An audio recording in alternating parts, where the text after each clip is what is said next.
Let's move on to the last topic in terms of this first exam, which is thinking about the idea of isoelectronic atoms or isoelectronic ions. And isoelectronic is very straightforward. It just means having the same electron configuration. The easiest way to look at this is just to do an example. So let's take the example of neon. This has the electron configuration of 1s2, 2s2, and 2p6. Looks like we're cut off the screen a little bit here, but you can see I've just circled it there. So we can go ahead and think about, well, are there any other atoms that are going to have the same electron configuration? The answer to that is definitely no. If they had the same electron configuration, they would in fact be neon.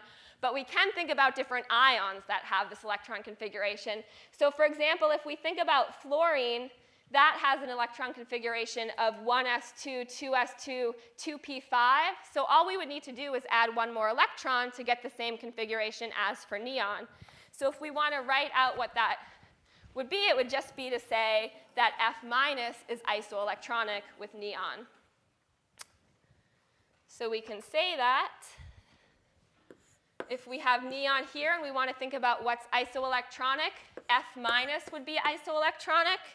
We also have oxygen. What would the charge on oxygen be? Right, 2 minus. Then also nitrogen, 3 minus. These are all going to be isoelectronic with neon.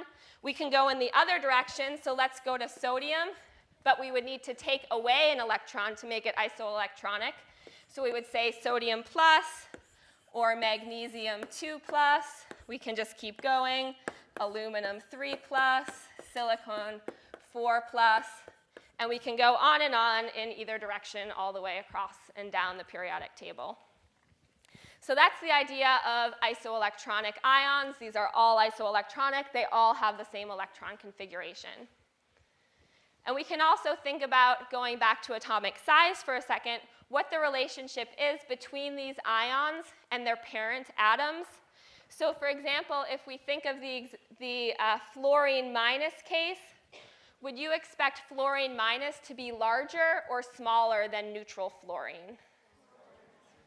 Okay, I heard mostly larger, but a little bit of a mix in there, and it turns out that larger is correct. And we can think about why. Essentially, we have fluorine, and now we're adding another electron.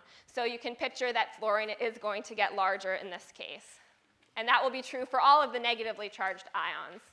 So by the same logic, that means that all of our positively charged ions are in fact going to be smaller in terms of radius compared to their neutral parents. Not only are we taking away an electron here, but we're also going to decrease shielding. So the electrons that are already in there are going to feel a higher Z effective, and we'll be pulling in the atom will be getting smaller.